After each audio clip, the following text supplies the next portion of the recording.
하나님을 찬양하라. 할렐루야 할렐루야 할렐루야. 너 선한 마음 가진 자 늘 용서하며 살아라. 할렐루야 할렐루야. 큰 고통 슬픔 지닌 자 내 근심 주께 맡겨라. 하나님을 찬양하라. 할렐루야 할렐루야 할렐루야.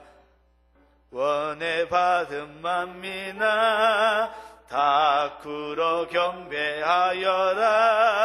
할렐루야 할렐루야. 성삼위일체 주님께 존귀와 영광 돌려라. 주를 찬양. 할렐루야 할렐루야 할렐루야 할렐루야.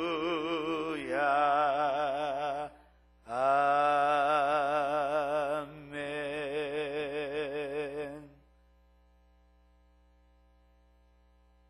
하나님의 말씀 아가서입니다.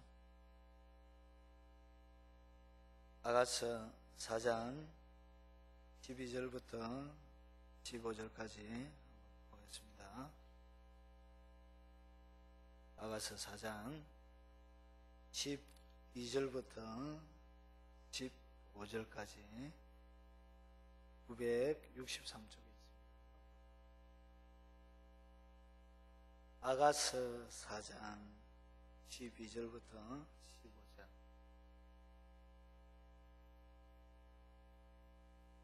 (963쪽)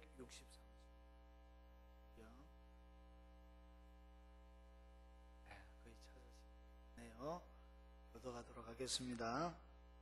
내 누이 내 신부는 장건 동산이요 덮은 우물이요 봉한 세미로구나.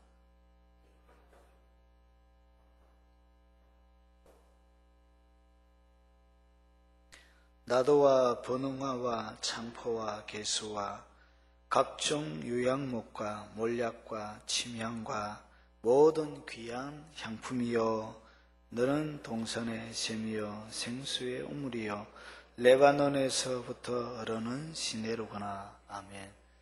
광고 말씀부터 좀 드리겠습니다. 내일 송구 영신 예배가 11시에 은혜홀에서 있습니다. 내일 11시. 내일 11시에 있기 때문에 1000번째 기도회 9시는 당연히 없겠지요. 그래서 차고 없었으면 좋겠습니다. 그래서 11시에 이렇게 맞춰서 오시면 되겠습니다. 우리 집사님 음악 좀 켜주시면 제가 시 한 편을 읽고 이렇게 설교를 한번 하겠습니다. 네.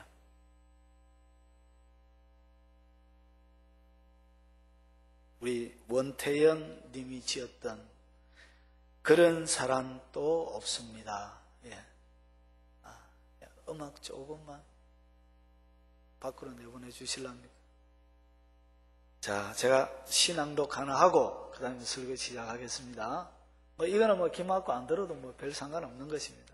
진리가 아니니까요.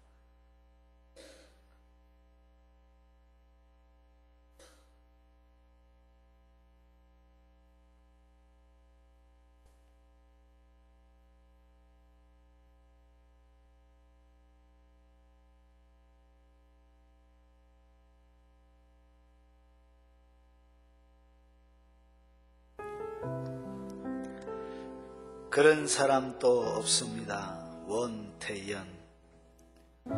그런 사람 또 없습니다. 그렇게 따뜻하고 눈물이 나올 만큼 나를 아껴주었던 사람입니다. 우리 서로 인연이 아니라서 이렇게 된 거지 눈 씻고 찾아봐도 내게 그런 사람 또 없습니다. 따뜻한 눈으로 나를 봐줬던 사람입니다. 어쩜 그렇게 눈빛이 따뜻했는지 내가 무슨 짓을 하고 살아도 이 사람은 이해해 주겠구나 생각 들게 해주던, 자기 몸이 아픈 것보다 내 몸 더 챙겼던 사람입니다. 세상에서 이렇게 많은 사람들이 사는 세상에서 유일하게 나를 사랑해 주었던 한 사람입니다. 내가 감기로 고생할 때 내 기침 소리에 그 사람 하도 가슴 아파해 기침 한번 마음껏 못하게 해주었던 그런 사람입니다. 지금 그 사람은 나름대로 얼마나 가슴 삭히며 살고 있겠습니까? 자기가 알 텐데 내가 지금 어떻다는 걸 알면서도 어쩔 수 없을 텐데, 언젠가 그 사람이 이런 얘기를 한 적이 있습니다. 사랑하는 사람은 멀리 있어야 한다고, 멀리 있어야 아름답다고. 웃고 살라고 얘기하는 사람들은 모릅니다. 내가 왜 웃을 수 없는지 상상이나 할 수 있겠습니까? 그 사람과 하도 웃어서 너무너무 행복해서 몇 년치 웃음을 그때 다 웃어버려서 지금 미소가 안 만들어진다는 것을 웃고 살라고 이야기하는 사람들은 모릅니다. 인연이 아닐 뿐이지 그런 사람 또 없습니다. 그 사람 끝까지 나를 생각해 줬던 사람입니다. 마지막까지 눈물 안 보여주려고 고개 숙이며 이야기하던 사람입니다. 탁자에 그렇게 많은 눈물 떨구면서도 고개 한번 안 들고 억지로라도 또박또박 얘기해 주던 사람입니다. 울먹이며 얘기해서 무슨 얘기인지 다 알아들을 수는 없지만은 이 사람 정말로 나를 사랑하는 사람이구나 알 수 있게 해주던 사람입니다.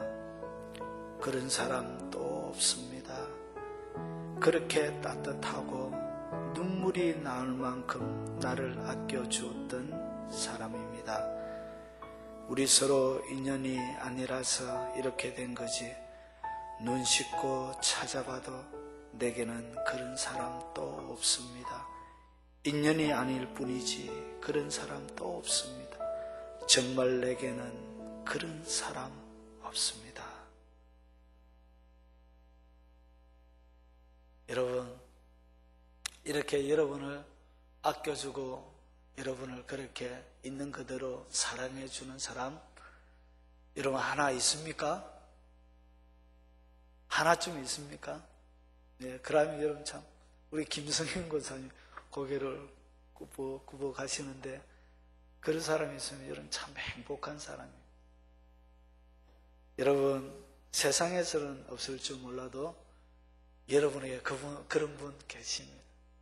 오늘 원태인님이 고백했던 내게 그런 사람 없습니다라고 했던 그 사람보다 더 가슴이 따뜻하고 보면 눈시울이 적셔지고 괜시리 행복해지고 괜시리 즐거워지는 그 사람 여러분 있습니다. 그럼 누구시죠? 예수님. 여러분 오늘 바꿔 말해서 여러분 예수님에게도 그런 사람이 필요합니다.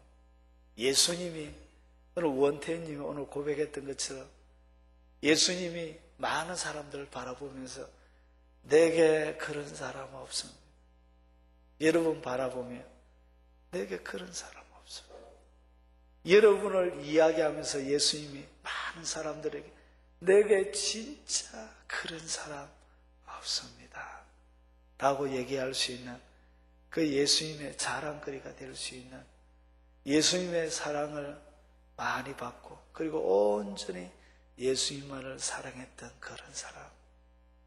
여러분 오늘 수요일 마지막 주 우리 사무엘상을 나가다가 이렇게 한 해를 마무리하면서 예수님의 마음속에 있는 것 같이 한번 나눠야 되겠다고 생각했습니다. 사랑하는 여러분, 오늘 들려주는 이야기는 여러분 한 100번을 들어도 지겹지 않는, 실점나지 않는 말씀입니다. 저는 평생 동안 1년에 몇 번씩은 이런 말씀을 들어야 합니다. 그래서 제가 보약 한 채를 여러분 정성 들여 다려서 여러분들에게 먹여드릴 테니까 여러분 잘 먹고, 그리고 마지막 마무리 잘 하시고, 새해에도 힘내서 그 약 잘 드시고 힘내서 주님이 여러분 바라보면서 내게 그런 사람 없습니다. 진짜 내게 그런 사람 또 없습니다. 라고 고백하는 그런 사람들이 되었으면 좋겠습니다. 여러분, 이 아가서는 성경 중에 제일 깊이 있는 운물입니다. 여러분, 그 시가서 중에 잠언, 전도, 아가서 요 세 개를 성막으로 놓고 표현하면 이렇습니다.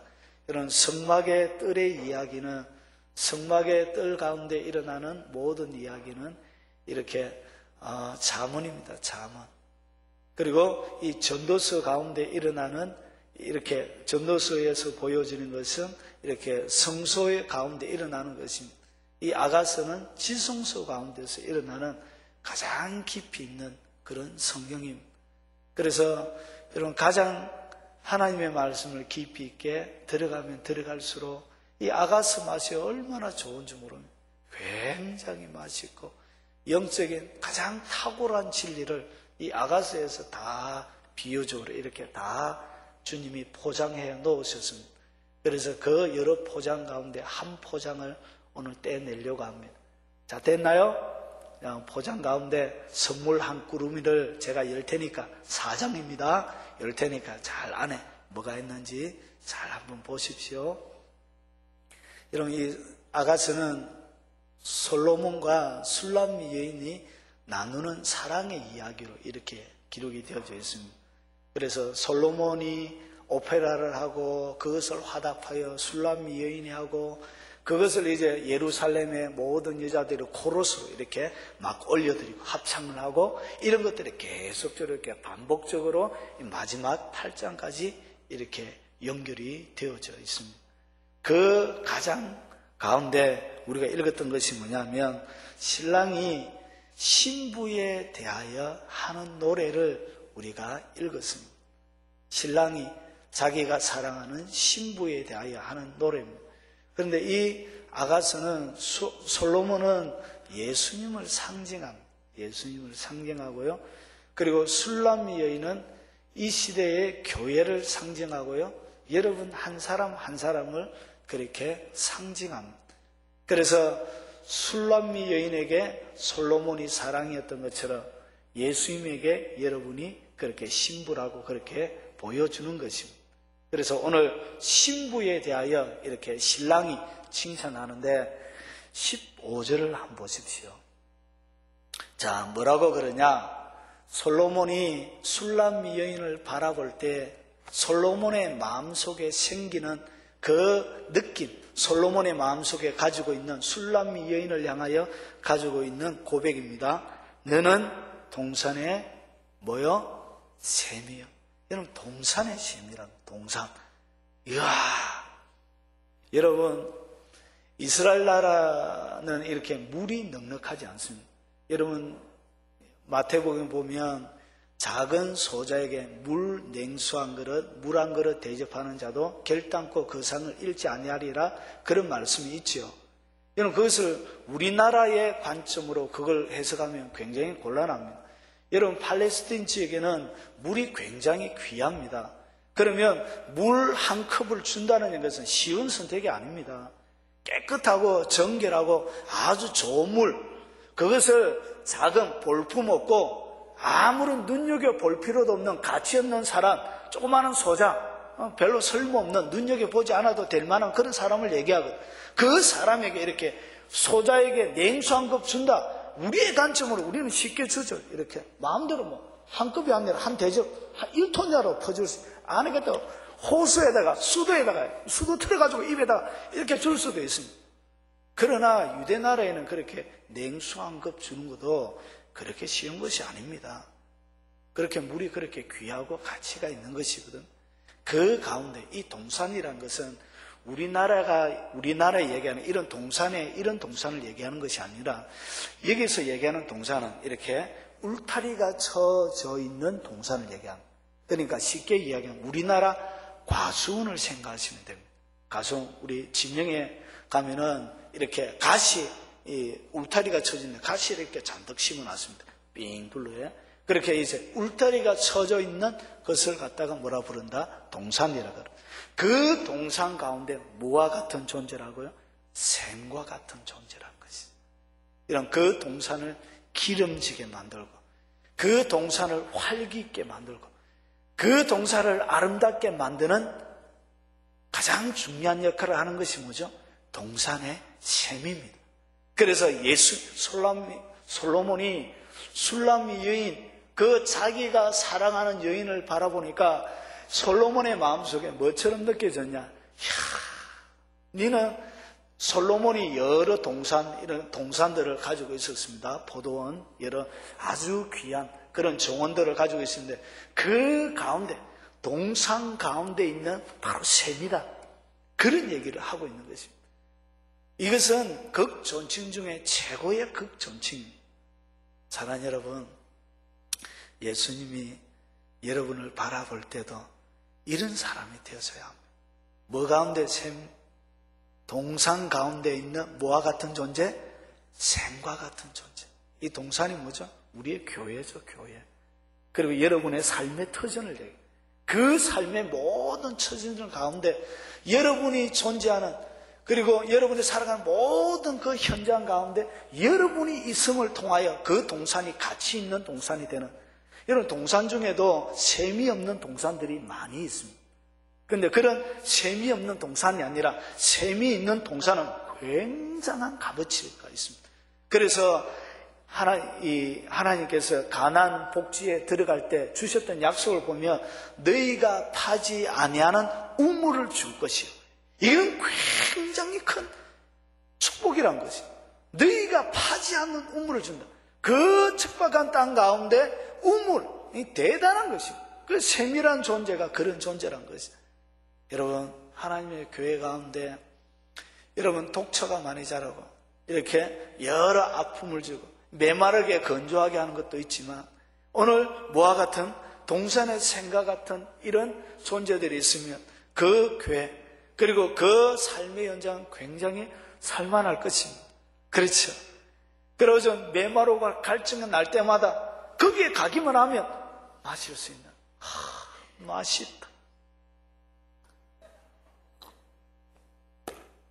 맛있다 할 수 있는, 그들의 가란 영혼을 죽일 수 있고 그들의 갈증을 해결할 수 있는, 여름의 대학교 가운데 따갑게 내려주는 그 태양 가운데 지치고 상한 그 영혼을 쉬게 만들 수 있는 그런 동산의 샘과 같은 그런 사람. 사랑하는 여러분, 술람미 여인은 솔로몬에게 그런 존재였습니다. 오늘 예수님에게도 이런 사람이 필요합니다. 오늘 예수님이 솔로몬이 자기가 만든 동산을 거닐기를 좋아하고, 여러분 하나님의 특징이 그렇습니다. 여러분 주님께서 아담과 하와를 만들어 놓고 어디에 두셨죠? 에덴 동산에 두셨죠. 그래서 주님은 에덴 동산을 거닐기를 좋아하셨습니다. 그래서 저녁 서늘함 때 주님이 즐거이 날마다 오셔서 거닐었던 것 같습니다. 범죄하고 나서 재빨리 숨었죠. 하나님이 거니는 소리, 그 땅 가운데 하나님이 만드셨던 그 동산 가운데 주님이 이렇게 즐거이 거니셨던 것 같습니다. 그것을 너무나도 잘 알았던 이 아담과 하와가 재빨리 숨었습니다. 하나님 그렇게 자기의 동산 가운데 이렇게 일하고 쉬고, 그리고 하나님이 만드신 사람들과 많이 공유하고 누리길 원하고 사랑을 나누길 원하시는 분이란 것이, 예나 지금이나 어제나 오늘이나 주님이 영원토록 동일하신 분, 그와 마찬가지로 주님은 지금도 우리의 동산 가운데 이렇게 거니시기를 원하십니다. 그런데 거니시기를 원하는데 그대 가도 마실 물이 하나도 없는 거예요. 마실 물이. 예수님이 오셨는데 예수님의 이 갈증을 촉촉하게 이렇게 시원하게 해줄 수 있는 그 물이 없는 거예요. 물이. 주님 이런 우물을 좋아하십니다.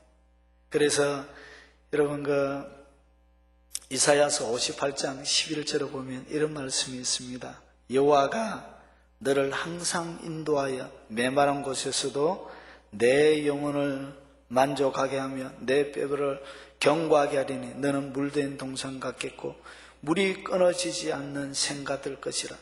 예레미야 31장 12절에도 이런 말씀이 있습니다. 그들이 와서 시온의 높은 곳에서 찬송하며 여호와의 복 곧 곡식과 새 포도주와 기름과 어린 양의 떼와 소의 떼를 얻고 크게 기뻐하리라. 그 심령은 물된 동산 같겠고 다시는 근심이 없으리로다 할지어다.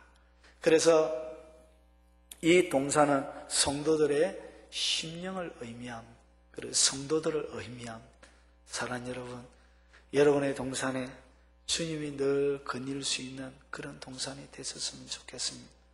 주님이 늘 오고 싶은 동산, 여러분 가고 싶은 곳도 있죠.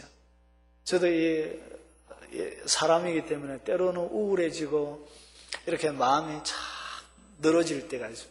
그때 가고 싶은 생각나는 곳이 있습니다. 생각나는 곳. 제가 어릴 때 거닐던 들판이 그렇게 생각이 납니다.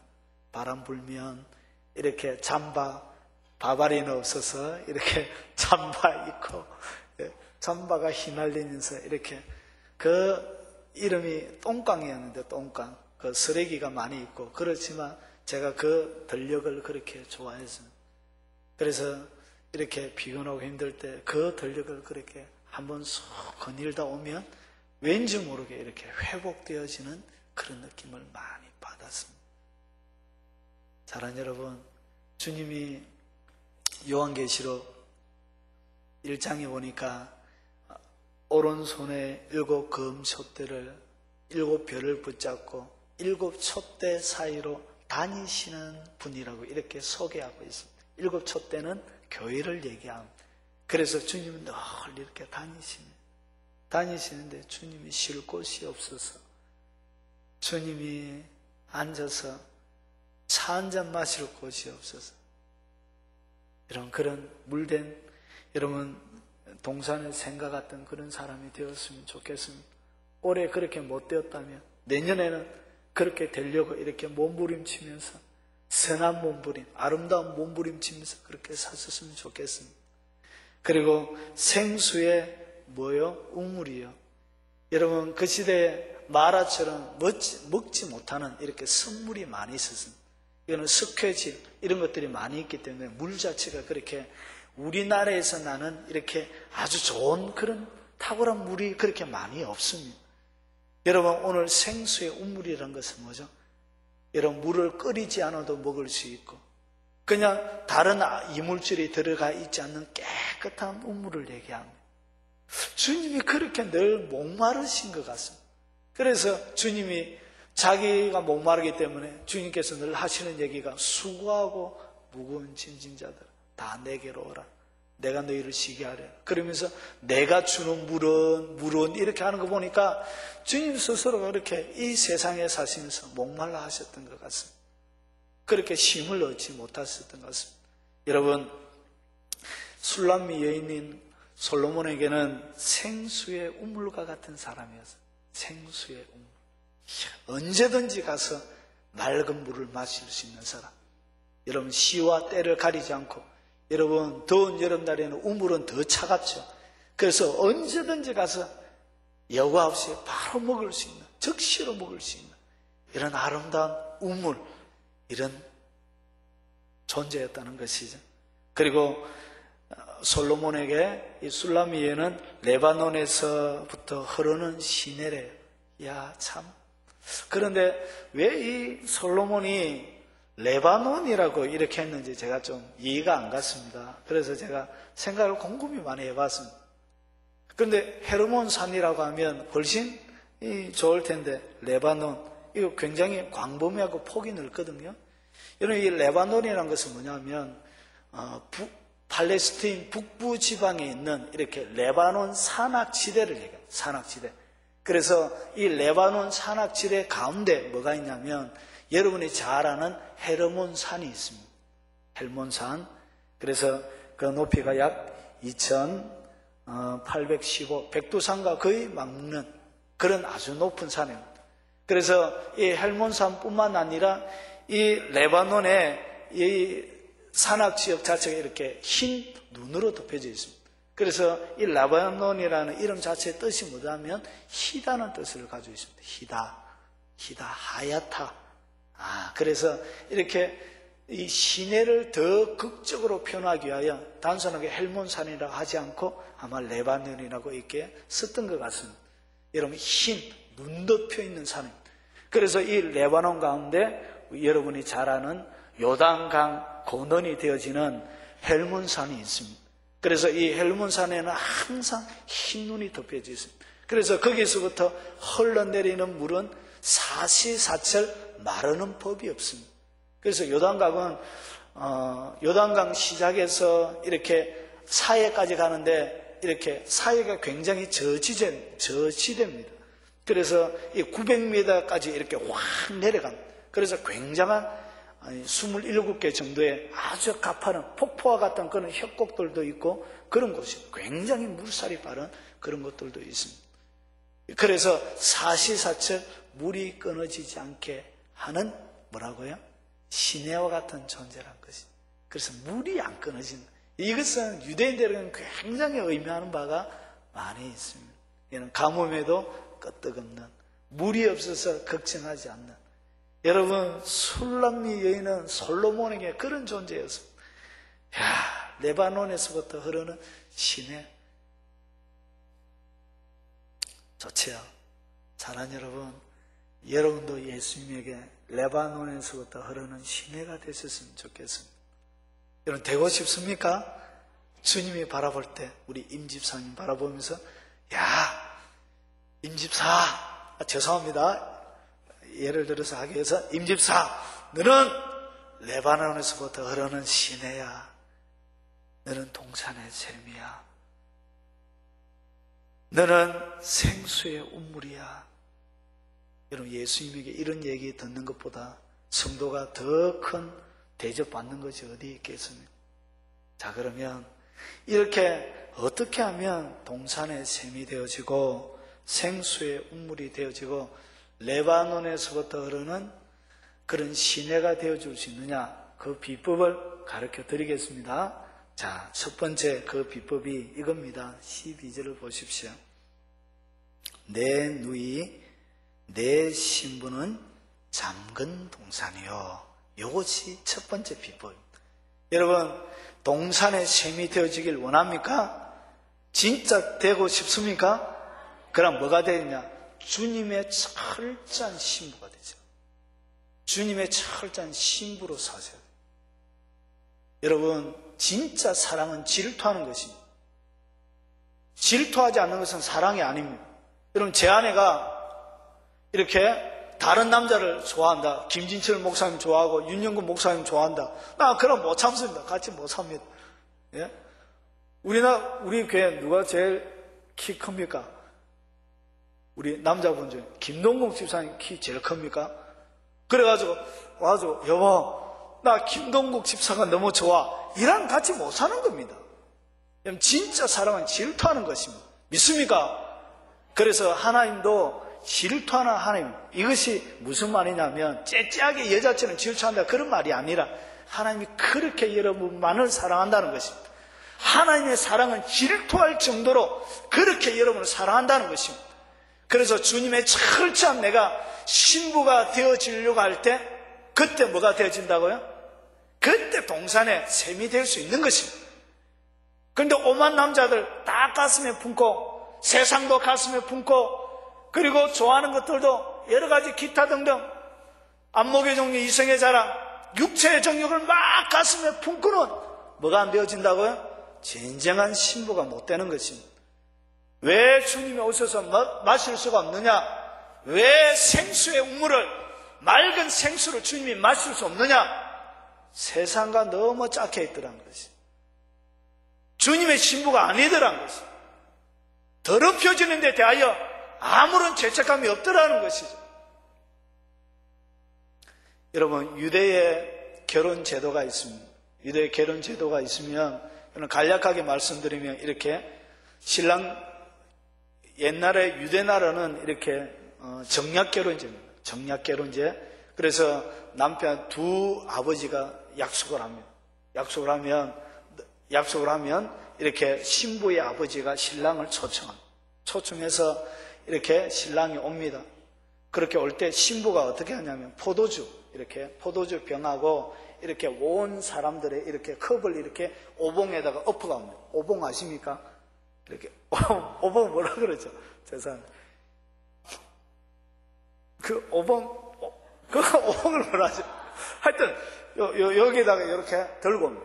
그러면서 신부가 마음에 들면은, 신부가 신랑이 마음에 들면은 어떻게 하냐면 이렇게 컵을 거꾸로 부어놓고 모든 사람들에게 포도주를 이렇게 다 나눠줍니다. 나눠주고 나서 신부가 자기 포도주에도 이렇게 붓습니다. 그때 뭐가 되어지죠? 결혼이 승리돼요. 여기에 정략, 이렇게 약혼이 되어지는 것입니다. 그런데 신랑이 마음에 안 든다. 그러면 거꾸로 자기의 컵은 뒤집어 놓습니다. 뒤집어 놓으면 이게 신랑이 그 자리에서 두 말도 안 하고 그 자리에서 일어나서 나갑니다. 왜냐하면 신부가 거절했기 때문에. 그래서 결혼이 성립이 안 되는 것입니다. 바로 그때 신부가 이렇게 포도주를 이렇게 같이 나누잖아요. 나누고 나서 어떻게 하냐, 결혼 지참금을 남자가 이렇게 지불합니다. 지불하고 나서 그 결혼 지참금이 보통 집 한 채 값 정도 됩니다. 굉장히 많습니다. 그리고 결혼 지참금을 지불하고 나서 어디 가냐, 자기가 살 집을 준비하러 갑니다. 그래서 아버지 집 근처에다가 집을 예비하러 갑니다.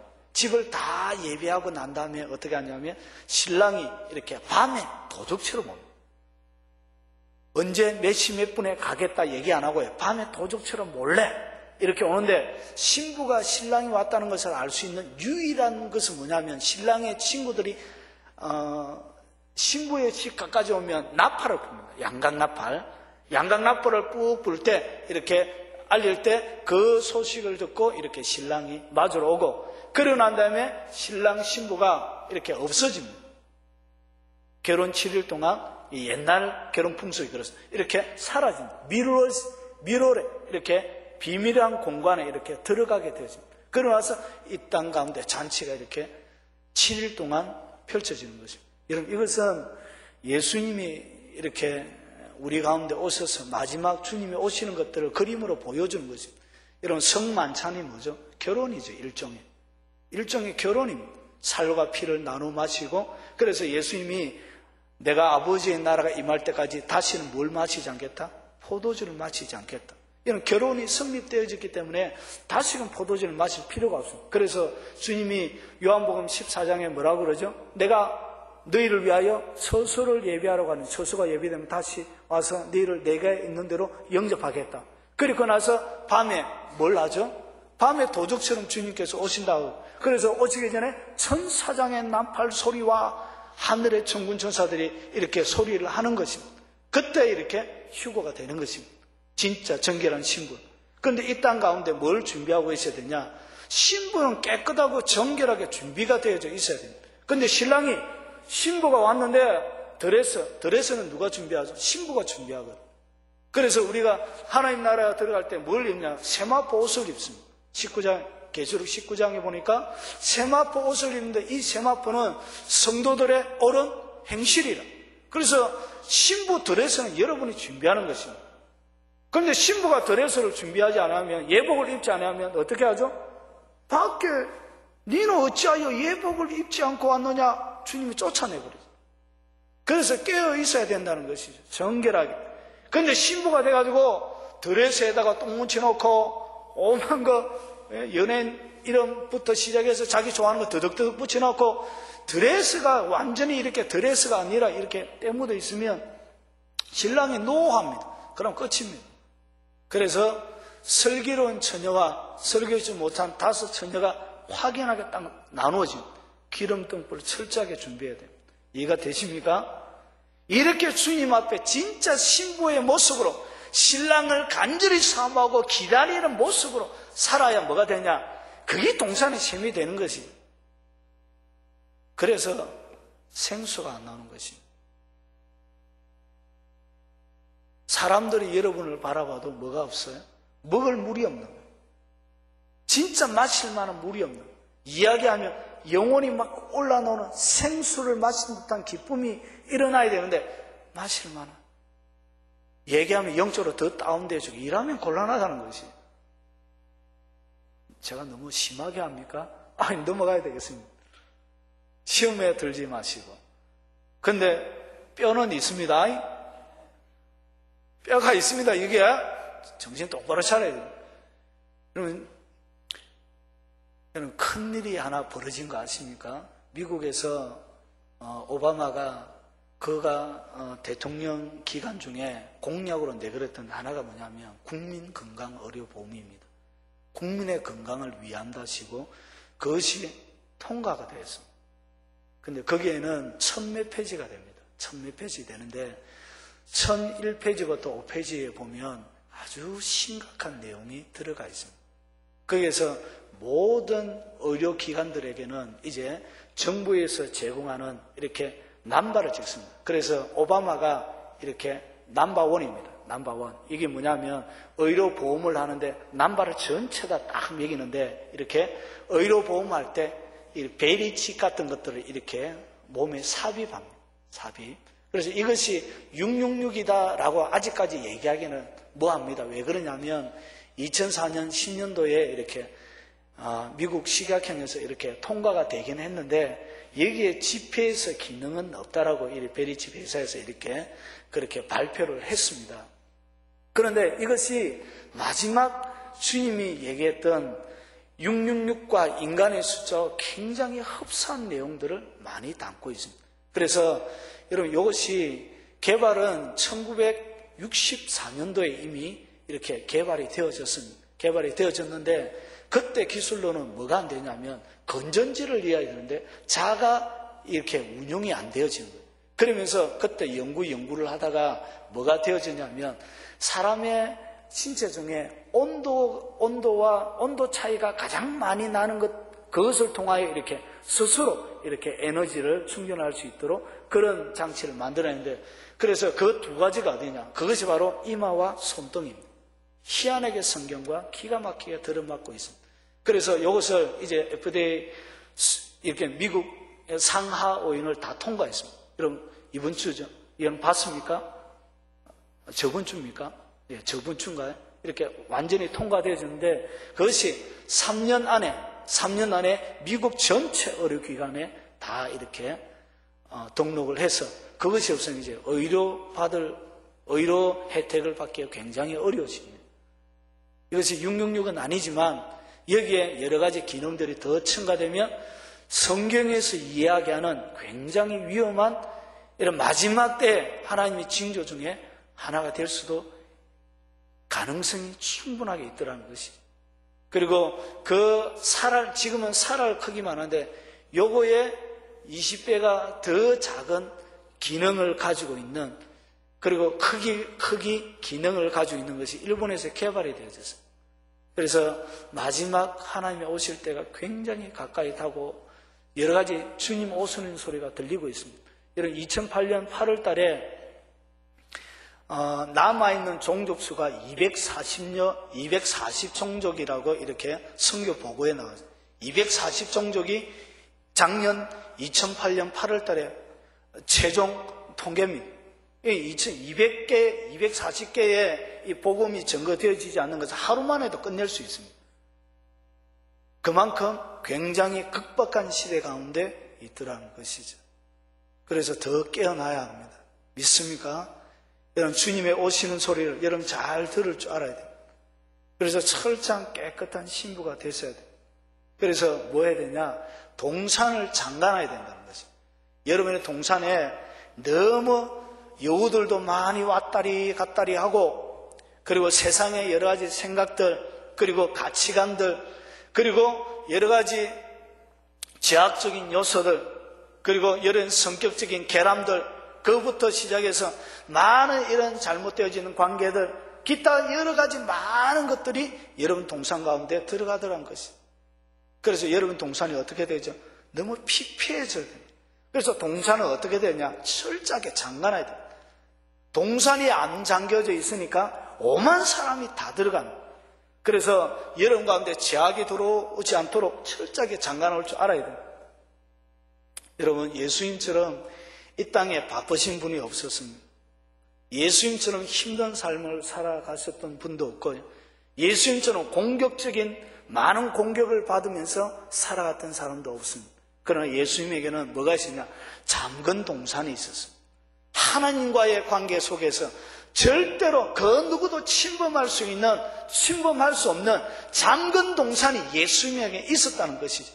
그래서 아버지의 뜻이 그의 동산에는 늘 운행하고 흘러넘치고 아버지께서 일하시니 나도 일한다 라고 하나 예수님과 너무 닮아있는, 아버지께서 말씀하시지 않고는 나는 하지 않는다라고 얘기했던 하나님의 완전한 뜻들이 그 동산 가운데 이루어지는 잠근 동산이 예수님에게는 있었다는 것이. 그래서 하나님에게는 예수님이 바로 동산의 생과 같은 그런 존재가 되어지고 그분이 생수의 우물이 되어지기 때문에 수많은 목마른 사람들을 오라고 해서 그 물에서 많은 사람들을 목욕을 죽여주고 그리고 마르지 않는, 영원히 없어지지 않는 그런 생수를 주는 분이 되더라는 것이죠. 예수님에게는 하나님과의 관계 속에서 그런 잠근 동산이 있었다는 것이죠. 이것이 하나 예수 그리스도의 가운데 있는 위대한 것이라는 것이죠. 여러분, 하나님만이 거닐 수 있는 이 잠근 동산, 여러분의 문을 철저하게 잠가놔야 돼요. 여러분, 열려있는 거 많이 있죠? 오늘 말씀 들으면서 내가 어느 부분에 대하여 이렇게 문이 확 열려져서 오만 사람 다 들어오도록 개방이 되어져 있는지 여러분 스스로가 생각이 나실 것입니다. 성령께서 생각나게 하실 것입니다. 바로 그겁니다. 바로 그거 열쇠로 셀이 잠가야 됩니다. 어떻게 잠그는지 뒤에서 또 가르쳐 드리겠습니다. 셀이 막 사정없이 잠가요.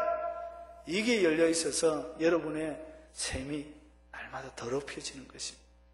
그리고 뒤에 보니까 덮은 우물이에요. 여러분, 그 시대에 먼지가 굉장히 많이 일어나는 이렇게 나라입니다. 그래서 샘을 갖다가 이렇게 덮어놔야 됩니다. 그래서 우리 다윗의 보고를 받고 도망가던 이 정탐꾼들도 어디에 숨죠? 우물 속에 이렇게 숨죠. 우물을 이렇게 덮어놓고 돌을 그 위에다 올려놨거든요. 그래서 먼지가 들어가지 않도록, 쓰레기 들어가지 않도록, 그리고 악한 독 같은 거 들어가지 않도록 철저하게 우물을 이렇게 덮어놔야 된다는 것이. 우물을 안 덮어놓은 뚜껑을 닫아야 된다는 것이. 뚜껑 열리지 말고, 여러분, 뚜껑이 자꾸 열리는 분들이 계시면 뚜껑이 열리면 안 돼요.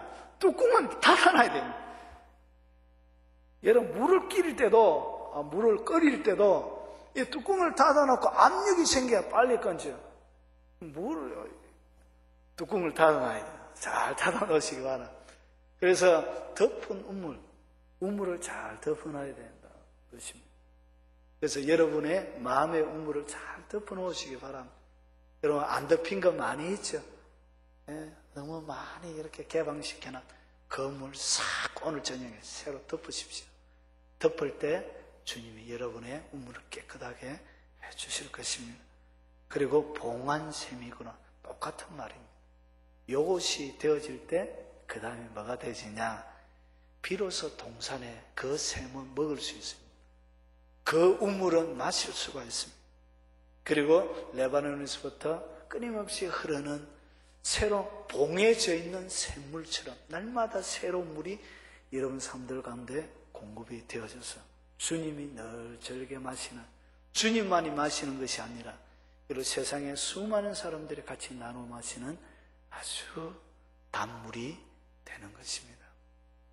거기에서 뭐가 자라나냐? 내게서 나는 것들은 석류, 각종 아름다운 과수, 고벨라, 나도풀, 나도, 번홍아, 장포, 개수, 유향목, 모략, 침향, 모든 귀한 향품이요. 이것은 제가 언제 다음에 시간이 되면 이것도 자세하게 제가 말씀을 드리겠습니다. 지금 시간이 다 됐습니다. 여러분, 이제 정리를 한번 해보려고 합니다. 여러분, 진정한 동산의 샘, 그리고 생수의 우물, 레바논에서부터 흐르는 시내는 봉해져 있어야 돼요.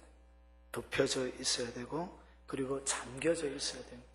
요 잠겨져 있지 못하는 것들을 통하여 뭐가 되어지지 않는다고요? 이렇게 물이 더럽혀져서 아무짝에도 쓸모없고 먹을 수 없는 물이 되더라는 것이. 그런데 봉하는 열쇠가 뭐냐? 이것이 바로 지혜입니다. 그래서 무엇으로 잠근다고요? 지혜로 잠그는 것입니다. 주님이 모든 살이 분비할 때 오늘 여러 가지 과일, 과목, 이렇게 여러 가지 향포 이런 것들이 나왔는데 여러분 잠가놨다고 해서 아무도 들어가지 못하는 그런 폐쇄적인 것을 얘기하지 않습니다. 여러분 오늘 여기서 여러 가지 석류도 자라고 나도초도 자라고 여러 가지 향품들이 자랐다면 이 우물은 꽁꽁꽁꽁꽁꽁꽁 이렇게 봉해져 있는 것만 아니라 이 물은 언제든지 동산 가운데서 이렇게 퍼내서 다른 여러 가지 식물들을 자라게 했다는 것이죠. 그래서 주님에게 철저하게 봉해져 있지만 그 동산 가운데 동산의 많은 것들을 기름지게 만드는 역할도 하더란 것이죠. 그래서 어떻게 잠글 것은 잠그고 그리고 열 것은 열고 나눠줄 것은 나눠주고 이것을 어떻게 분별하고 살아갈 수 있냐? 그럴 때 지혜가 필요한 것입니다. 그래서 자문에 지혜를 구하라. 그런데 하늘의 지혜가 필요합니다. 하늘의 지혜. 이 하늘의 지혜를 통하여 뭐하죠? 잠금장치로 잠그는 것입니다. 그래서 야고보서에 보면 우리에게 번뜩이는 하나님의 비밀을 알 수 있는 성경구절 두 절이 있습니다. 야고보서 3장 17절과 18절을 한번 보십시오. 야고보서 3장 17절, 18절 보면 자, 한번 찾아보십시오.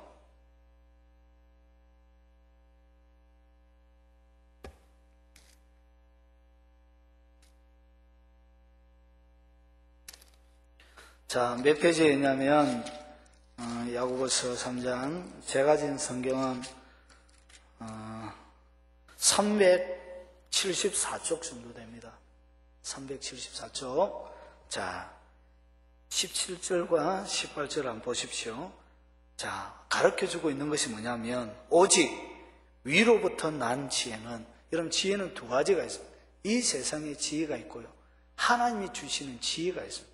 근데 이 지혜라고 해서 똑같이 어떤 풀어내는 그런 기능이 있지만 하늘이 준 지혜와 세상이 가지고 있는 지혜는 성격적으로 굉장한 차이를 가지고 있습니다. 그래서 그것이 하늘이 준 지혜냐, 내가 가지고 있는 이 세상이 준 지혜냐, 이것을 어떻게 분별하느냐, 그것이 바로 17절에 보면 나옵니다. 자, 오직 위로부터 난 지혜는 성결하고, 위로부터 난 지혜는 뭐하다고요? 성결하고.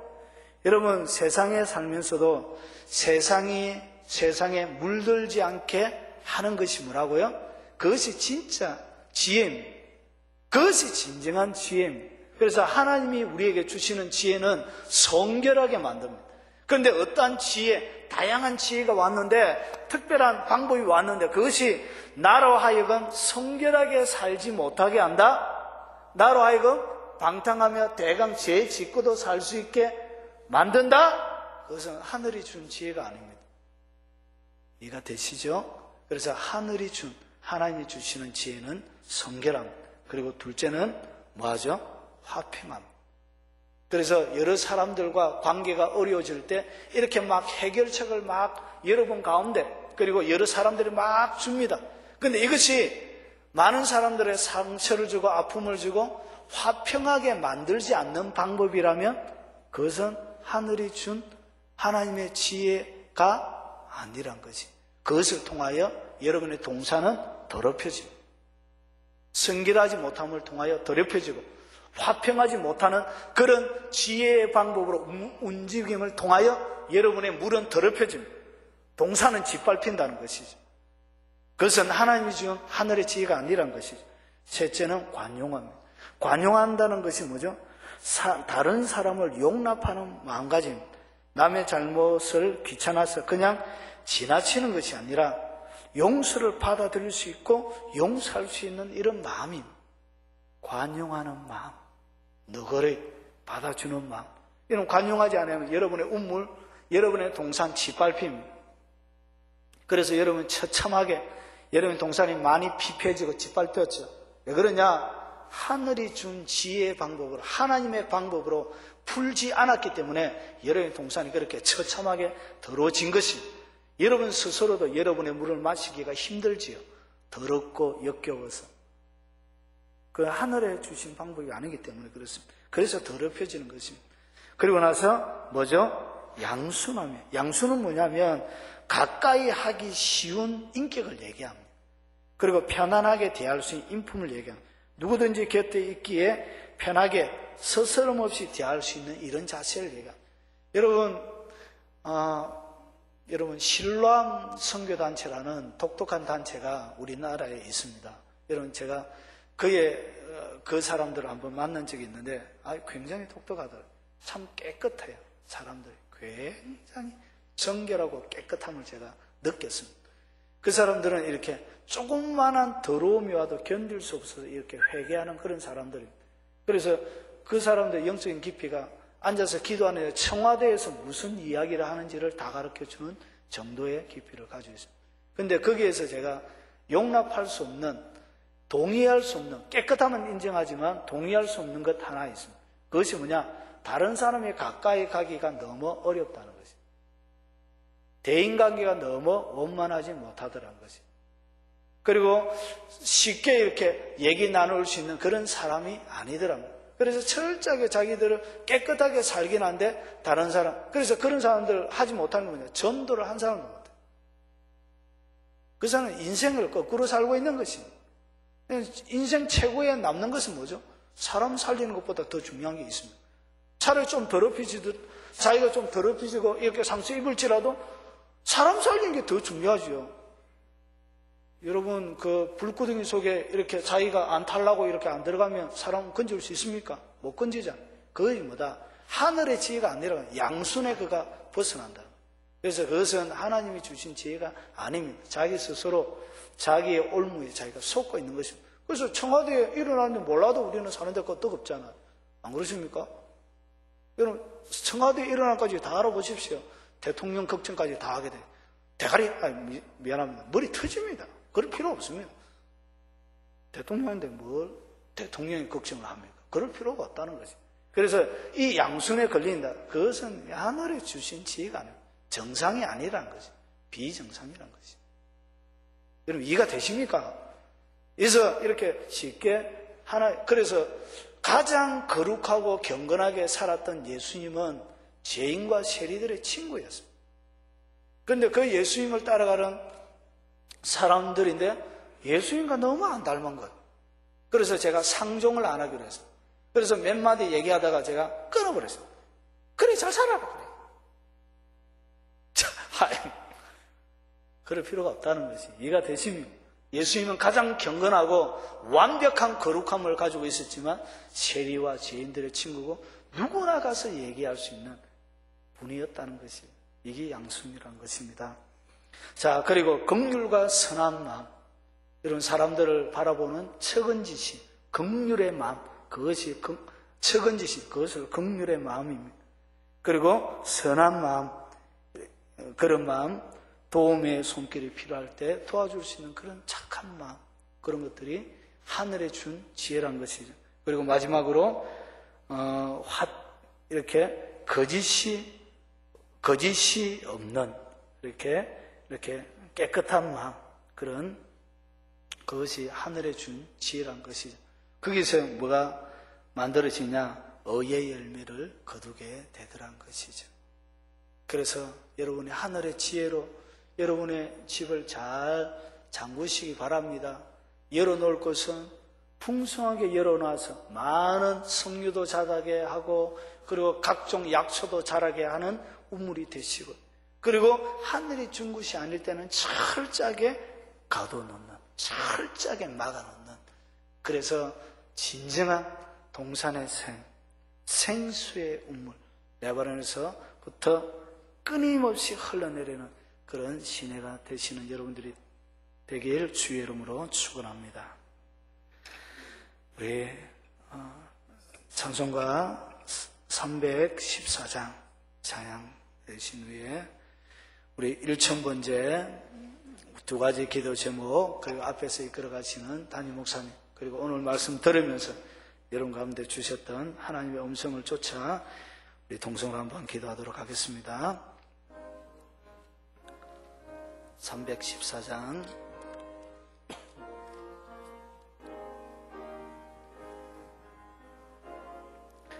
내 구주 예수를 더욱 사랑 엎드려 비는 말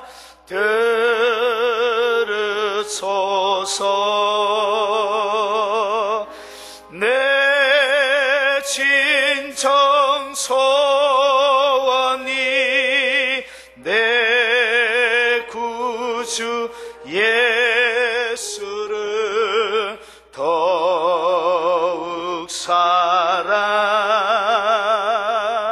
더욱 사랑 이전엔 세상 나 기뻤어도 지금 내 기쁨은 오직 예수 다만 내 비는 말 내 예수를 더욱 사랑 더욱 사랑 이 세상 떠날 때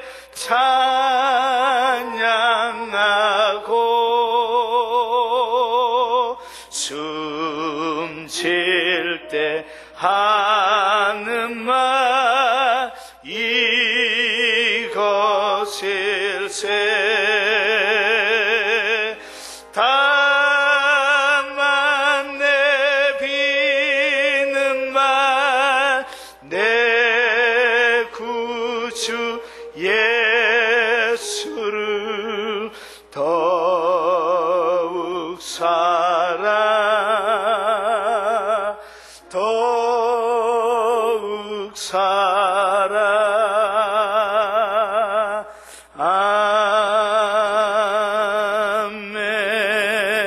아멘. 우리 광고 한번 더 드리면 내일 11시에 우리 은혜로에서 송구 영신 예배가 있고요.